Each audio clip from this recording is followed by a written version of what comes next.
अस्सलाम वालेकुम, कैसे हैं आप सब। तो आज हम स्टार्ट करने जा रहे हैं एक्सरसाइज 3A का क्वेश्चन नंबर 6। तो मेरे पास ये थिंक न्यू सिलेबस मैथमेटिक्स की बुक 2 है और उसका ये चैप्टर नंबर 3 चल रहा है। मैंने इस चैप्टर के नेम से एक सेपरेट प्लेलिस्ट बनाई हुई है, उसका लिंक भी नीचे डिस्क्रिप्शन में दिया हुआ है ताकि आप लोगों को इस चैप्टर से रिलेटेड तमाम सोल्यूशंस एक जगह पर आसानी से इसी प्लेलिस्ट में मिल सकें। इसके अलावा आपको डिस्क्रिप्शन में मेरे सोशल अकाउंट्स के लिंक यानी मेरी फेसबुक प्रोफाइल, मेरी इंस्टाग्राम प्रोफाइल और मेरा ईमेल आईडी भी मिल जाएगा। आप इन्हीं अकाउंट्स के थ्रू अपने क्वेश्चंस को, सजेशंस को मुझ तक भी पहुंचा सकते हैं। तो स्टार्ट करते हैं क्वेश्चन नंबर 6 को। क्वेश्चन नंबर 6 की स्टेटमेंट और तमाम पार्ट सामने स्क्रीन पर मेंशन्ड है। पहले हम स्टेटमेंट को रीड करेंगे, समझेंगे, फिर ए पार्ट से स्टार्ट लेंगे। तो आइए रीड करते हैं। तो यहाँ पे लिखा हुआ है solve each of the following inequalities. आपको कहा जा रहा है क्वेश्चन नंबर 6 के डिफरेंट पार्ट्स में डिफरेंट इनइक्वालिटीज गिवन है, आपने इन तमाम इनइक्वालिटीज को सबसे पहले सॉल्व करके दिखाना है। आगे लिखा हुआ है representing each solution on a number line, और आपने इन तमाम इनइक्वालिटीज को सॉल्व करने के बाद इनके सोल्यूशन को नंबर लाइन के ऊपर भी रिप्रेजेंट करके दिखाना है। यानी हम इन इनइक्वालिटीज को सॉल्व भी करेंगे और इनके सोल्यूशन को नंबर लाइन के ऊपर रिप्रेजेंट भी करके दिखाएंगे। यही हमें क्वेश्चन नंबर 6 की स्टेटमेंट में कहा गया है। तो आइए स्टार्ट लेते हैं सबसे पहले इसके ए पार्ट से। तो ए पार्ट पे मेंशन्ड है 2, आगे राउंड ब्रैकेट्स है, उसमें मेंशन्ड है e-5 राउंड ब्रैकेट क्लोज, और उसके आगे लिखा हुआ है लेस देन और इक्वल टू 2। तो अब यहाँ पर हमने इस इनइक्वालिटी को सबसे पहले सॉल्व करना है। किसी भी इनइक्वालिटी को सॉल्व करना हो, इसका मतलब ये होता है उसमें जो वैल्यू अननोन है उसकी वैल्यू को ही फाइंड आउट करके दिखाना है। तो ई यहाँ पर अननोन है, इसकी वैल्यू को हमने फाइंड आउट करके दिखाना है। और अननोन को फाइंड आउट करने का मेथड ये होता है कि हम अननोन को हमेशा आइसोलेट करते हैं, उसके साथ जो कोफिशिएंट मेंशन्ड होता है उसको भी रिमूव करते हैं, कोई टर्म उसमें ऐड या उसमें से सब्ट्रैक्ट हो रही हो उनको भी स्टेप बाय स्टेप रिमूव करते हैं, तब जाकर हम अननोन की वैल्यू को फाइंड आउट कर पाते हैं। तो यहाँ पर भी हमने कुछ ऐसा ही करना है। आप देख सकते हैं हमारे पास जो अननोन ई है वो यहाँ पर राउंड ब्रैकेट्स के इनसाइड मेंशन्ड है। तो यहाँ पर दो मेथड हम इस फॉलो कर सकते हैं। एक मेथड तो ये है कि आप देखिए इस राउंड ब्रैकेट के बाहर 2 लिखा हुआ है जो कि इस कंप्लीट राउंड ब्रैकेट के साथ मल्टीप्लाई हो रहा है। हम पहले इस 2 को रिमूव करें, दोनों तरफ 2 से डिवाइड करके, एक तरीका तो ये है। दूसरा मेथड ये है कि राउंड ब्रैकेट्स को जब भी हटाया जाता है तो जो भी बाहर मेंशन्ड होती है चीज़, चाहे वो कांस्टेंट हो या कोई भी चीज़ मेंशन्ड हो, उसको अंदर तमाम टर्म्स के साथ मल्टीप्लाई किया जाता है। इस तरीके से भी हम इस इनइक्वालिटी को फर्दर हैंडल कर सकते हैं, सॉल्व कर सकते हैं। तो हम यहाँ पर यही अप्रोच यूज कर रहे हैं कि हम यहाँ पर राउंड ब्रैकेट्स को हटाएंगे। तो जब भी राउंड ब्रैकेट्स हटाएंगे तो बाहर लिखी हुई चीज़ को अंदर लिखी हुई तमाम टर्म्स के साथ मल्टीप्लाई करवाना पड़ेगा। तो इसी से स्टार्ट लेते हैं। तो मैं राउंड ब्रैकेट्स हटा रहा हूँ तो 2 को अंदर ई से भी मल्टीप्लाई करना पड़ेगा। तो 2 मल्टीप्लाई बाय ई कितना हो जाएगा, 2e, और इस पॉजिटिव 2 को नेगेटिव 5 से भी मल्टीप्लाई करना पड़ेगा। प्लस माइनस माइनस होता है, यहाँ पे माइनस लिखेंगे। 2 5 टाइम्स कितना होता है 10, तो ये हो जाएगा 2e माइनस 10। तो देखिए मैंने राउंड ब्रैकेट्स हटा दिए। अब यहाँ पर आगे लेस देन और इक्वल टू का सिंबल और साथ के आ जाएगा 2। अब देखिए हमने e को आइसोलेट करना है तो हर टर्म को रिमूव करना है। तो अब यहाँ पर हम 10 को रिमूव करेंगे और 10 यहाँ पर सब्ट्रैक्ट हो रहा है 2e में से।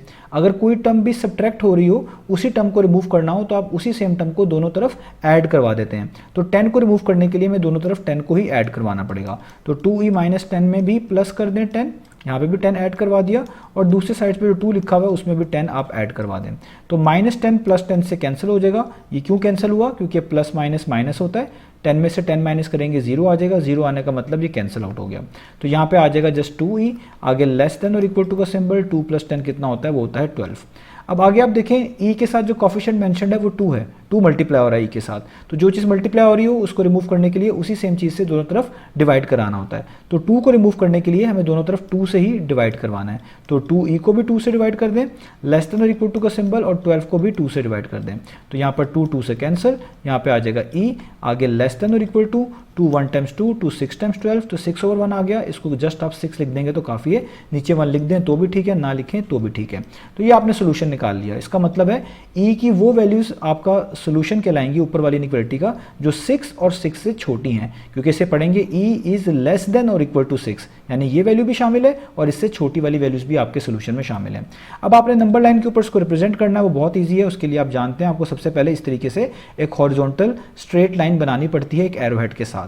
अब आपने इस वैल्यू को लिखना है, 6 और 6 से छोटी वैल्यूज आपका सोल्यूशन है, तो आपने सबसे पहले 6 को लिखना है। तो आप कहीं पे भी इसको मार्क कर सकते हैं। लेट्स से मैं इसको यहाँ पे करके मार्क कर देता हूँ कि यहाँ पे कहीं करके 6 होगा। आपने भी अपनी लाइन के ऊपर इस तरह मार्क कर लेना है। बस एक चीज़ का ख्याल रखिएगा, जो वैल्यू भी आप मार्क करेंगे उसके राइट साइड पे वैल्यूज बढ़नी चाहिए और लेफ्ट साइड पे वैल्यूज कम होनी चाहिए।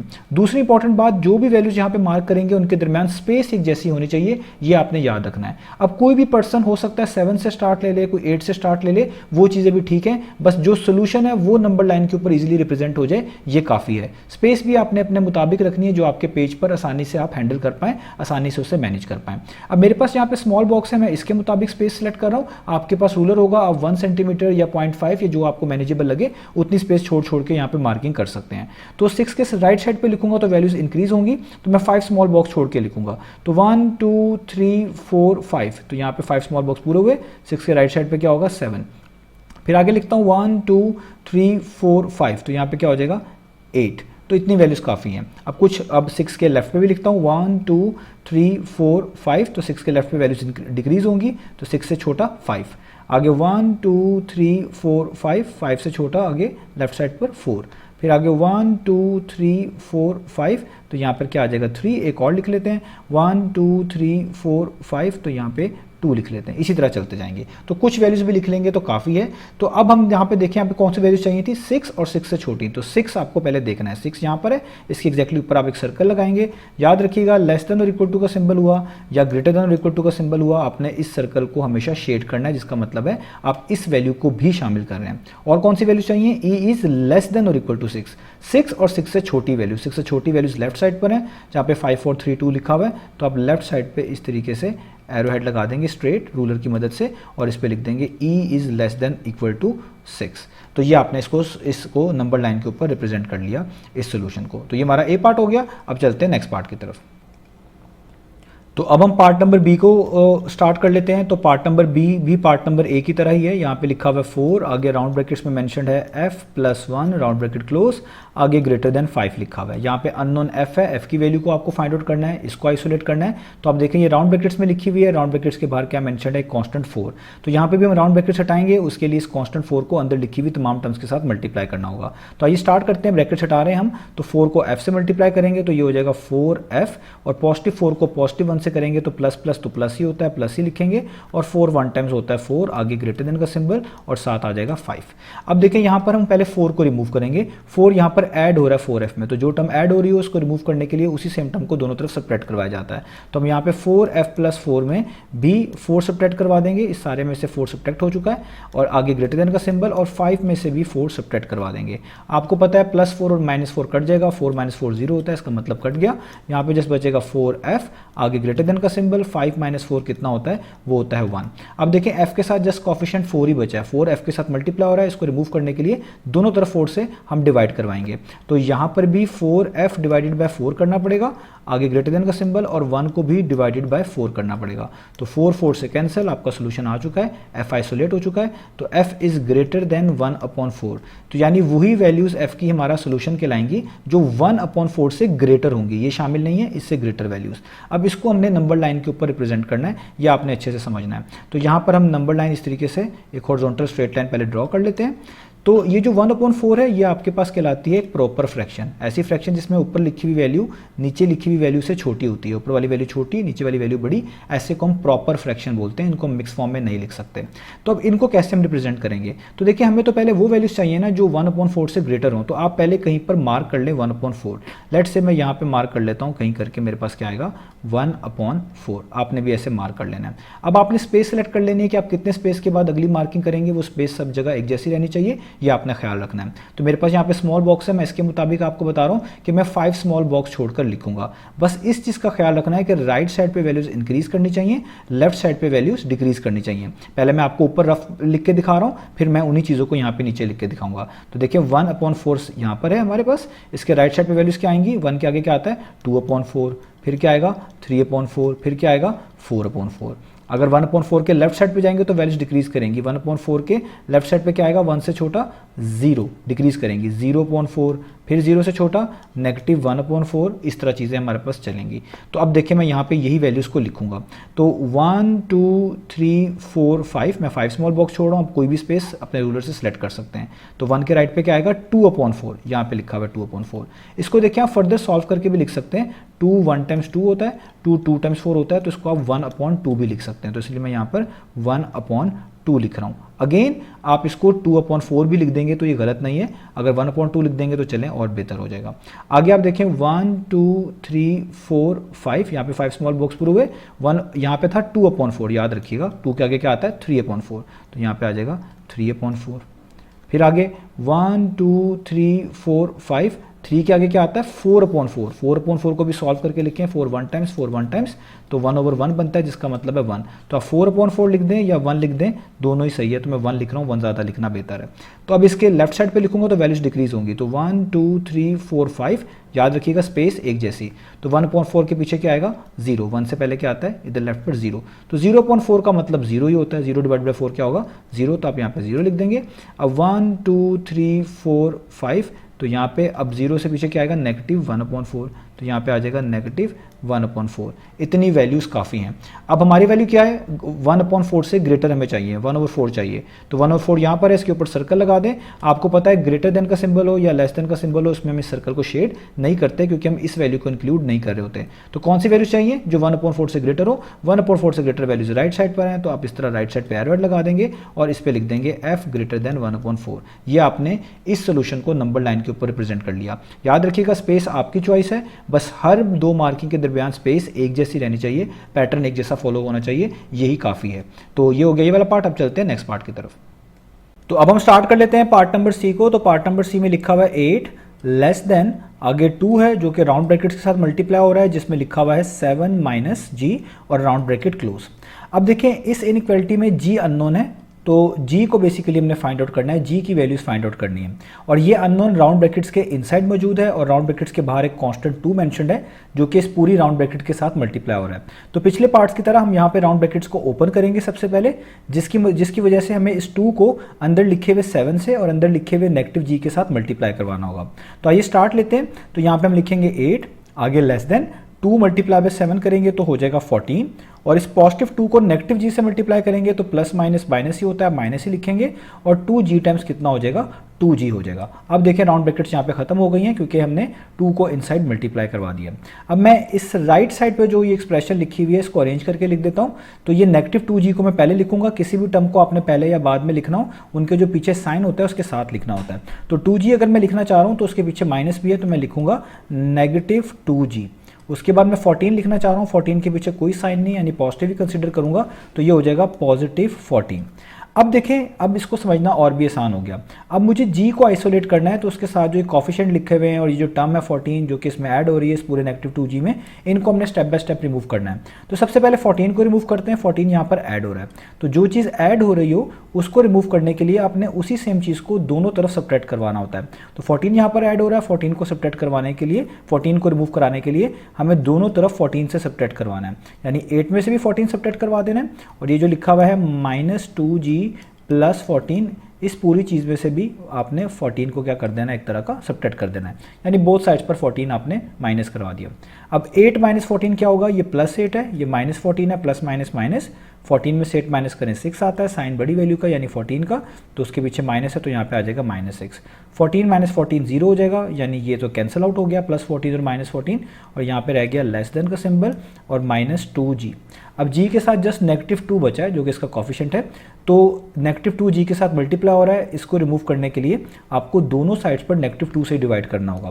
तो यहाँ पे -6 को भी डिवाइड कर देंगे -2 से, और -2g को भी हम डिवाइड कर देंगे -2 से।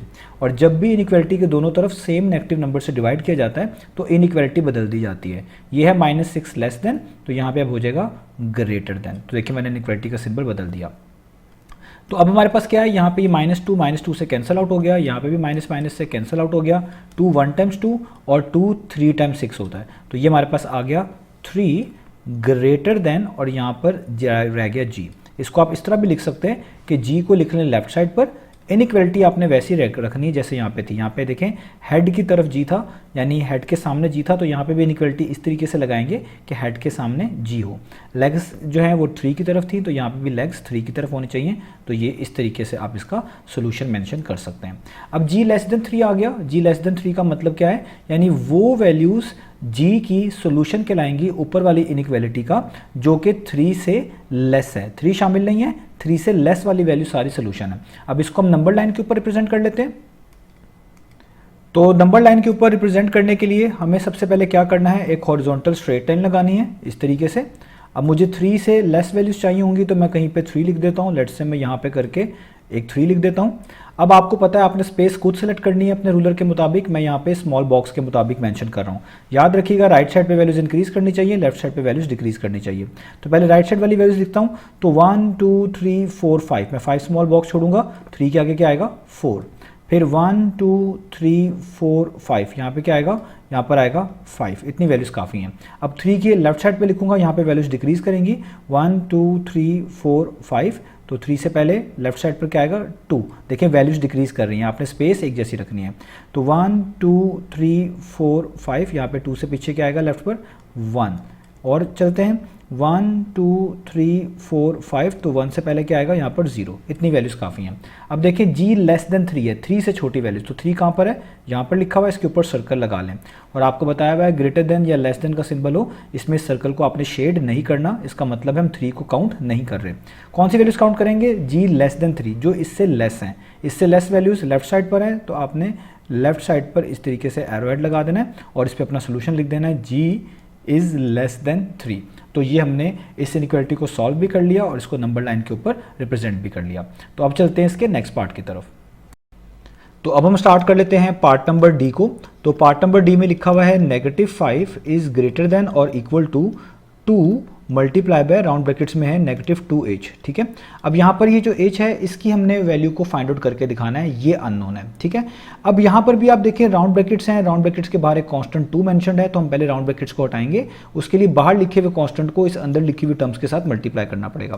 तो हम यहाँ पे लिखेंगे -5 इज ग्रेटर देन और इक्वल टू, तो ये +2 है, ये माइनस है, प्लस माइनस माइनस होता है, आप माइनस लिखेंगे। अब मल्टीप्लाई करेंगे तो 2 मल्टीप्लाई बाय 2 तो हो जाएगा 4, और साथ ये h वैसे का वैसे ही आ जाएगा, तो ये हो गया -4h। तो अब हमने देखना है कि इस एज के साथ हमारे पास क्या चीज़ बची हुई है, कोफिशिएंट जो कि है -4। हमने एज को आइसोलेट करने के लिए इस -4 को यहाँ से रिमूव करना है। -4 एज के साथ मल्टीप्लाई हो रहा है, जो चीज़ मल्टीप्लाई हो रही है उसको रिमूव करने के लिए उसी सेम चीज़ से दोनों तरफ आपको डिवाइड करना होता है। तो -4 को हटाने के लिए दोनों तरफ आपको -4 से ही डिवाइड करना पड़ेगा। यहाँ पे भी आप कर दें -5 को -4 से डिवाइड, जैसे मैंने कर दिया, और इस -4 एज को भी आप -4 से ही डिवाइड कर दें, जैसे मैंने कर दिया। जब भी किसी नेगेटिव नंबर से दोनों साइड्स पर इनइक्वालिटी के आप डिवाइड करेंगे, याद रखिएगा इनइक्वालिटी का जो सिंबल है वो बदल जाएगा। यहाँ पे था -5 इज ग्रेटर देन और इक्वल टू, अब ये हो जाएगा लेस देन और इक्वल टू। अगर ये लेस देन और इक्वल टू होता तो ये ग्रेटर देन और इक्वल टू हो जाता। तो जब भी नेगेटिव नंबर से दोनों साइड्स पर डिवाइड करेंगे इनइक्वालिटी का सिंबल चेंज कर देना है। ग्रेटर देन और इक्वल टू है तो लेस देन और इक्वल टू हो जाएगा, जैसे मैंने चेंज कर दिया। इधर अभी -4 से कैंसिल, नेगेटिव से कैंसिल, यहाँ पे आ जाएगा 5/4, आगे लेस देन और इक्वल टू, और यहाँ पे सिर्फ बचा h। तो देखें h की वैल्यू आ चुकी है। इसको हम और बेहतर तरीके से लिख सकते हैं। अगर हम इस वेरिएबल को लेफ्ट साइड पे लिख लें यहाँ पर, तो जब आप लेफ्ट साइड पे भी वेरिएबल को लिखेंगे तो इनइक्वालिटी ऐसी ही रहनी चाहिए। यानी यहाँ पर आप देखिए लेग्स h की तरफ थी, तो आप भी यहाँ पर इनइक्वालिटी ऐसे ही लगाएंगे जिसमें लेग्स h की तरफ हो। हेड की तरफ 5/4 लिखा हुआ था, तो हेड की तरफ 5/4 ही लिखा होना चाहिए। यानी वो h की वैल्यूज हमारा सोल्यूशन है जो 5/4 या 5/4 से बड़ी है। ये वैल्यू भी शामिल है और इससे बड़ी वाली वैल्यूज भी शामिल है, इसलिए हम इसको पढ़ेंगे h इज ग्रेटर देन और इक्वल टू 5/4, यानी 5/4 और इससे बड़ी वैल्यूज जो है हमारा सोल्यूशन है। अब हमने इसको नंबर लाइन के ऊपर रिप्रेजेंट करके दिखाना है। याद रखिएगा ये जो हमारे पास फ्रैक्शन आई है इसको हम इम्प्रॉपर फ्रैक्शन बोलते हैं, क्योंकि इसमें ऊपर वाली वैल्यू बड़ी और नीचे वाली वैल्यू छोटी होती है। इसको आप मिक्स फॉर्म में भी लिख सकते हैं, वो तरीका भी बिल्कुल ठीक है। तो सबसे पहले हम यहाँ पे क्या करेंगे, इस तरीके से एक हॉरिजॉन्टल स्ट्रेट लाइन लगा देंगे। अब हम इस फ्रैक्शन को यहाँ पर सबसे पहले लिखेंगे, तो हम लिखेंगे 5/4।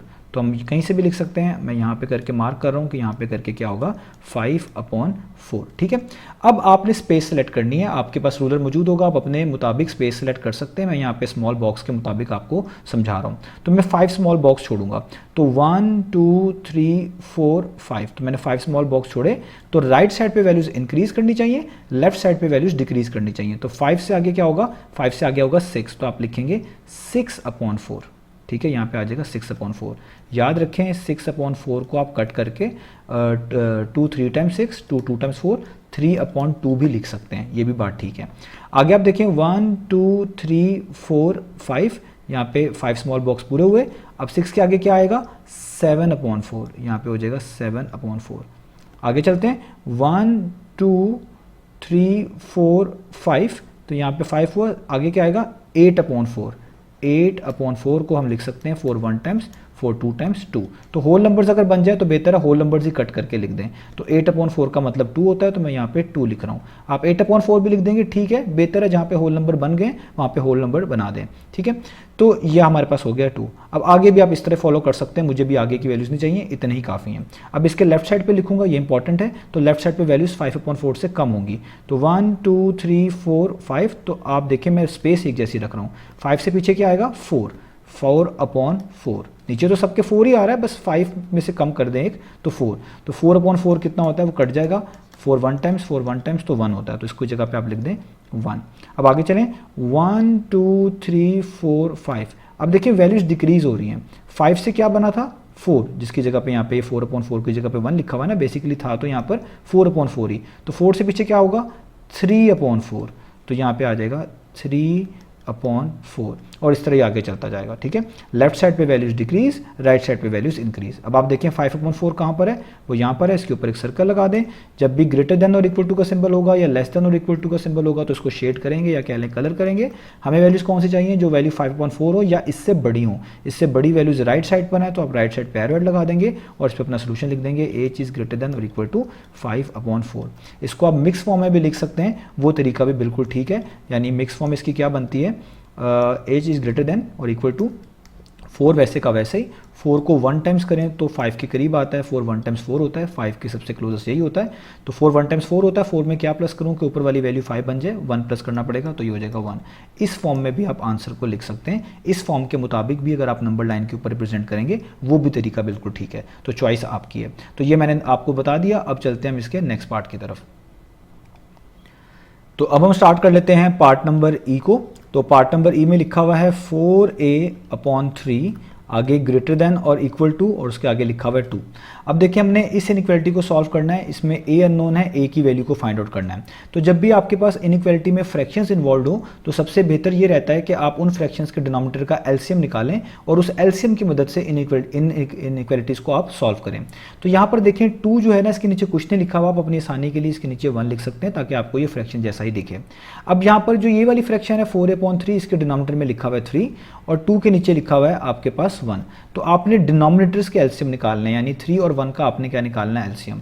तो जब भी आप किसी ऐसे दो नंबर्स का एलसीएम निकालते हैं जिसमें एक नंबर 1 होता है तो 1 को छोड़ के जो दूसरा नंबर होता है वही उसका एलसीएम आता है। तो 3 और 1 का अगर आप एलसीएम लेंगे तो 1 को छोड़ दें, क्या बचा 3, तो एलसीएम हमेशा क्या आएगा 3 ही आएगा। ये चीज़ याद रखिएगा कि जब भी आप किसी भी नंबर का एलसीएम 1 के लिहाज से निकाल रहे होते हैं तो वो नंबर खुद ही एलसीएम होता है। तो 3 का एलसीएम 1 के साथ निकालेंगे तो 3 खुद ही एलसीएम होगा, ठीक है। तो एलसीएम आपके पास आ गया 3। तो फ्रैक्शंस के केस में ये होता है कि जब भी आपके पास फ्रैक्शंस आएंगे इनइक्वालिटी में, आपने डिनोमिनेटर का सबसे पहले एलसीएम निकाल लेना है, जैसे हमने यहाँ पे फाइंड आउट कर लिया।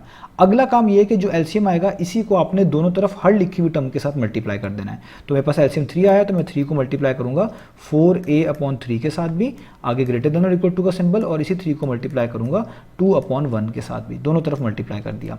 इससे क्या होगा 3 3 से कैंसिल, यहाँ पे आ गया 4a, आगे ग्रेटर देन और इक्वल टू का सिंबल। यहाँ पे कुछ कैंसिलेशन तो होती नहीं है तो ऊपर लिखे हुए नंबर को सामने ऊपर लिखे हुए नंबर से मल्टीप्लाई किया जा सकता है। तो 3 2 टाइम्स 6, इसके नीचे आप 1 लिख लें तो भी ठीक है, ना लिखें तो भी ठीक है। तो देखिए a को आइसोलेट करना है, इसके साथ जस्ट अब 4 बच गया जो कि इसके साथ मल्टीप्लाई हो रहा है। तो जो चीज़ मल्टीप्लाई हो रही है उसको रिमूव करने के लिए उसी सेम टर्म से दोनों साइड्स पे डिवाइड करना होता है। तो 4 को रिमूव करने के लिए दोनों तरफ हमें 4 से ही डिवाइड करना है। तो यहाँ पे भी 4 से डिवाइड कर दिया और दूसरे साइड पे भी 4 से डिवाइड कर दिया। 4 4 से कैंसिल, यहाँ पे आ गया a, आगे ग्रेटर देन और इक्वल टू, ये होता है 2 2 टाइम्स 4, 2 3 टाइम्स 6, तो ये हो गया 3/2। इसको आप मिक्स फॉर्म में भी लिख सकते हैं जो कि होगा a ग्रेटर देन और इक्वल टू, डिनोमिनेटर वैसे का वैसे, 2 को किस नंबर से मल्टीप्लाई करूँ कि 3 के पास पास आ जाए, 2 1 टाइम्स, 2 1 टाइम्स होता है 2, सबसे क्लोजेस्ट यही होता है। 2 1 टाइम्स 2 होता है, 2 में क्या प्लस करूँगे 3 बन जाए, ज़रा बात है 1, तो यहाँ पे आ जाएगा 1। तो आप मिक्स फॉर्म में भी लिख सकते हैं और इस वाली फॉर्म में भी लिख सकते हैं, ठीक है। अब हमने इसको नंबर लाइन के ऊपर रिप्रेजेंट करना है। तो नंबर लाइन के ऊपर हम किस तरह रिप्रेजेंट करेंगे, एक इस तरह की हॉरिजॉन्टल स्ट्रेट लाइन सबसे पहले हम ड्रॉ कर लेंगे। अब ये जो सोल्यूशन आया ये क्या है, ये है a ग्रेटर देन और इक्वल टू 3/2, यानी वो तमाम a की वैल्यूज ऊपर वाली इनइक्वालिटी का सोल्यूशन है जो 3/2 है या इससे ग्रेटर है, ये वैल्यू और इससे ग्रेटर हमारा सोल्यूशन है। तो अब हम यहाँ पर सबसे पहले 3/2 को कहीं मार्क कर लेते हैं। लेट्स से मैं कहता हूँ यहाँ करके कहीं मेरे पास होगा 3/2, आप भी इसी तरीके से स्टार्ट ले सकते हैं, ठीक है। अब स्पेस आपने सेलेक्ट करनी है रूलर के मुताबिक, कितनी स्पेस आपने सेलेक्ट करनी है, बस स्पेस एक जैसी रहनी चाहिए, ये आपने याद रखना है। अब मैं यहाँ पर 5 स्मॉल बॉक्स के मुताबिक जो है मार्किंग मार्किंग करूंगा। तो 1 2 3 4 5, यहाँ पे 5 स्मॉल बॉक्स पूरे हुए, तो राइट साइड पे वैल्यूज इंक्रीज करनी चाहिए। तो ये 3/2 है, तो 3 के आगे क्या आता है 4, तो ये अगला होना चाहिए 4/2, और 4/2 को आप सॉल्व करके लिख सकते हैं 2 1 टाइम्स 2 2 टाइम्स 2। तो आप यहाँ पे लिख सकते हैं कि 3 के आगे आएगा 4/2, 4/2 सॉल्व करने के बाद 2 बनता है, तो इसलिए मैं यहाँ पे क्या लिख रहा हूँ 2। ठीक है, अब आप आगे जाएं 1 2 3 4 5, तो यहाँ पर आपके पास क्या आएगा, ये आएगा आपके पास, ये था 4/2, 4 के आगे आएगा 5/2, तो यहाँ पे आप लिख दें 5/2। ठीक है, अब आगे 1 2 3 4 5, 5 से आगे क्या आएगा 6/2, और 6/2 कितना होता है 2 1 टाइम्स 2 3 टाइम्स, वो होता है 3, तो यहाँ पे आ जाएगा 3। ठीक है, अब इसी तरह आप आगे लिख सकते हैं, मैंने इतनी वैल्यूज लिख दी, जो सॉल्व हो सकती है उनको सॉल्व करके लिख दें तो और भी बेहतर है। होल नंबर में आ रही हो तो डेफिनेटली ज़रूर सॉल्व करके लिख दें। तो देखें 3/2 ये था 4/2 जिसको सॉल्व करके 2 लिखा हुआ है, फिर 5/2 ये था 6/2 जिसको सॉल्व करके लिखा हुआ है। अब लेफ्ट साइड पे वैल्यूज डिक्रीज करेंगी, तो 1 2 3 4 5। अब देखिए 3 से कम, इस वैल्यू से कम, नीचे तो 2 2 आ रहे हैं ना, उसको छोड़ दें, ऊपर वाली वैल्यू से कम करें। 3 से कम क्या होगा 2, ठीक है, 3 से कम क्या होगा हमारे पास 2, तो फिर आएगा 2/2, और इस तरह चीज़ें आगे चलेंगी हमारे पास। तो यहाँ पर हमारे पास क्या आएगा 2/2, 3 से कम 2/2। अब आपको पता है 2/2 में 2 2 से कैंसिल हो जाएगा, तो 1/1 आ जाएगा, जिसको हम 1 लिख सकते हैं, तो आप यहाँ पे लिखेंगे 1। अब ये था 2/2, अब आगे 1 2 3 4 5, यहाँ पे 5 स्मॉल बॉक्स पूरे हुए, ये 2 था, इसी से अब पीछे जाएंगे, 2 से पीछे क्या होता है 1, तो ये होगा 1/2, इस तरह चलती जाएंगी। ठीक है, वैल्यूज तो लेफ्ट साइड पे वैल्यूज डिक्रीज हो रही हैं, राइट साइड पे वैल्यूज इंक्रीज हो रही हैं। आपका सोल्यूशन क्या है 3/2 और उससे ग्रेटर वैल्यूज 3/2 ये है, इसके ऊपर आप सर्कल लगा देंगे, इसको आप इस तरीके से शेड कर देंगे, क्योंकि ग्रेटर देन और इक्वल टू या लेस देन और इक्वल टू का सिंबल हो तो उसको शेड करना होता है, इसका मतलब आप इस वैल्यू को शामिल कर रहे हैं। अब आपको वो वैल्यू सोल्यूशन में चाहिए जो इस वैल्यू से ग्रेटर है, तो आपने इस साइड पर एरो हेड लगाना है, क्योंकि सारी वैल्यूज ग्रेटर 3/2 से इस साइड पर हैं, और इस पर लिख देना a ग्रेटर देन और इक्वल टू 3/2, ये हमने इसको नंबर लाइन के ऊपर रिप्रेजेंट कर लिया। तो ये हमारे पास ये वाला पार्ट हो गया। अब चलते हैं इसके नेक्स्ट पार्ट की तरफ। तो अब हम स्टार्ट कर लेते हैं पार्ट नंबर एफ को। तो पार्ट नंबर एफ में लिखा हुआ है 5b/7 लेस देन 1/4। अब इस इनइक्वालिटी में b अननोन है, हमने b की वैल्यू को फाइंड आउट करके दिखाना है, तो इसी को आइसोलेट करना पड़ेगा। अब देखिए इस इनइक्वालिटी में दोनों तरफ फ्रैक्शंस आ रही हैं। मैंने आपको बताया जब भी इनइक्वालिटी में फ्रैक्शंस आती हैं हम फ्रैक्शंस का डिनोमिनेटर का एलसीएम निकालते हैं और उसकी मदद से इनइक्वालिटी को सॉल्व करते हैं। तो 5b के नीचे 7 लिखा हुआ है और 1 के नीचे 4 लिखा हुआ डिनोमिनेटर, तो आपको 4 और 7 का एलसीएम निकालना होगा। अब एलसीएम निकालने के लिए प्राइम फैक्टराइजेशन, लैडर मेथड, ये सारे आपने सीखे हुए हैं। यहाँ पे एक रूल याद रखिएगा कि जब भी किसी ऐसे दो नंबर्स का आप एलसीएम निकाल रहे हैं जिनका कॉमन फैक्टर 1 के अलावा ना हो, जैसे 4 और 7 को कंप्लीटली डिवाइड कर देने वाला 1 के अलावा कोई और नंबर एग्जिस्ट नहीं करता, तो ऐसे सिनेरियो में इन दो नंबर्स को मल्टीप्लाई करके भी एलसीएम पता चल जाता है। तो 4 × 7 करेंगे तो क्या आ जाएगा 28, तो इन नंबर्स का एलसीएम 28 हो जाएगा। लेकिन ये मेथड वर्क नहीं करेगा जब दो नंबर्स यहाँ पर ऐसे हों जिनका कॉमन फैक्टर 1 के अलावा भी मौजूद हों, तो ऐसे सिनेरियो में आप मल्टीप्लाई करके एलसीएम नहीं निकाल सकते। सिर्फ तभी दो नंबर्स का मल्टीप्लाई करके एलसीएम आएगा जब उनका कॉमन फैक्टर सिर्फ और सिर्फ 1 ही हो। तो यहाँ पे एलसीएम 28 आ गया, तो जो एलसीएम आता है उसी से हम हमेशा दोनों साइड्स पर मल्टीप्लाई करवाते हैं हर टर्म को। तो 28 को आप मल्टीप्लाई करवा दें 5b/7 से भी, और इसी 28 को आप मल्टीप्लाई करवा दें 1/4 से भी, दोनों तरफ मल्टीप्लाई कर दिया। यहाँ पे 7 1 टाइम्स, 7 4 टाइम्स, और 4 को 5b से मल्टीप्लाई कराना पड़ेगा, 4 × 5 होता है 20, और b 7 वैसे ही। आगे लेस देन का सिंबल, 4 1 टाइम्स, 4 7 टाइम्स, 7 को मल्टीप्लाई करना पड़ेगा 1 के साथ, 7 1 टाइम्स 7। तो अब यहाँ पर देखें b को आइसोलेट करना है तो उसके साथ जस्ट 20 रह गया, 20 मल्टीप्लाई हो रहा है b के साथ, तो जो चीज़ मल्टीप्लाई हो रही है उसको रिमूव करने के लिए उसी सेम चीज़ से दोनों तरफ डिवाइड करना होता है। तो इधर भी 20 से डिवाइड कर दें और इधर भी आप 20 से क्या कर दें, डिवाइड कर दें, दोनों साइड पर 20 से कर दें डिवाइड। इधर कैंसिल हो गया, तो ये हो गया b लेस देन 7/20, यानी वो b की वैल्यू सोल्यूशन के लाएंगे ऊपर वाली इनइक्वालिटी का जो 7/20 से लेस हो, यानी ये वैल्यू शामिल नहीं है, इससे लेस वाली वैल्यूज हमारा सोल्यूशन का पार्ट बनेगी। अब हम यहाँ पर इसको नंबर लाइन के ऊपर रिप्रेजेंट भी कर लेते हैं। तो लेट्स से हम यहाँ पर इस तरीके से एक हॉरिजॉन्टल स्ट्रेट लाइन बनाएंगे, आपको भी चीज़ समझ आ चुकी है। अब इस पे मार्किंग करेंगे, हमें 7/20 से लेस वैल्यूज चाहिए, तो लेट्स से मैं यहाँ से स्टार्ट करता हूँ कि यहाँ पे कहीं करके मेरे पास क्या होगा 7/20, याद रखिएगा राइट साइड पे वैल्यूज़ इंक्रीज करनी चाहिए, लेफ्ट साइड पे वैल्यूज़ डिक्रीज करनी चाहिए। स्पेस आपने अपने रूलर के मुताबिक सेलेक्ट कर लेनी है। तो अब यहाँ पर हम क्या करेंगे, यहाँ पे हम करेंगे 7/20 है, तो इसके राइट साइड पे पहले देखें तो 5 स्मॉल बॉक्स का हम गैप छोड़ के लिख रहे हैं, आप अपने मुताबिक लिखिएगा। तो 1 2 3 4 5, तो यहाँ पे 5 स्मॉल बॉक्स पूरे हुए। तो 7 के आगे क्या आता है, आगे आता है 8/20। यहाँ पे मैं लिखूंगा 8/20। आप इनको सॉल्व करके भी लिख सकते हैं। आगे 1 2 3 4 5, इधर क्या आएगा 9/20। इतने काफ़ी हैं। राइट साइड पे वैल्यूज इंक्रीज करी, अब लेफ्ट पे डिक्रीज करनी चाहिए। 1 2 3 4 5, तो 7 से पीछे आ रहे हैं, लेफ्ट साइड पे वैल्यूज इंक्रीज करेंगे, तो 7 से छोटा क्या हो जाएगा 6/20। ठीक है, इसको आप सॉल्व करके भी लिख सकते हैं। 1 2 3 4 5, इधर क्या हो जाएगा आपके पास 5/20। देखिए वैल्यूज डिक्रीज कर रही हैं। फिर दोबारा 1 2 3 4 5, तो यहाँ पे हो जाएगा आपके पास 4/20। इतनी वैल्यूज काफ़ी हैं। अब आपको चाहिए 7/20 से लेस वैल्यूज, तो 7/20 यहाँ पर है, इसके एग्जैक्टली ऊपर सर्कल बनाएंगे। इसको शेड नहीं करेंगे क्योंकि लेस देन और ग्रेटर देन के सिंबल में शेड नहीं करते। अब 7/20 से लेस वैल्यूज हमेशा लेफ्ट साइड पर होंगी, तो लेफ्ट साइड की तरफ आपको इसको इंडिकेट कर देना है एरो हेड को, और इस पर लिख देना है बी लेस देन 7/20। ये आपने इसका सोल्यूशन फाइंड आउट भी कर लिया और इसको नंबर लाइन पर रिप्रेजेंट भी कर लिया। तो इस तरीके से हमने इनको मैनेज करना है। तो उम्मीद है आपको तमाम के तमाम पार्ट्स समझ आ गए होंगे। अब इंशाल्लाह नेक्स्ट वीडियो में मिलेंगे बाकी सॉल्यूशंस के साथ।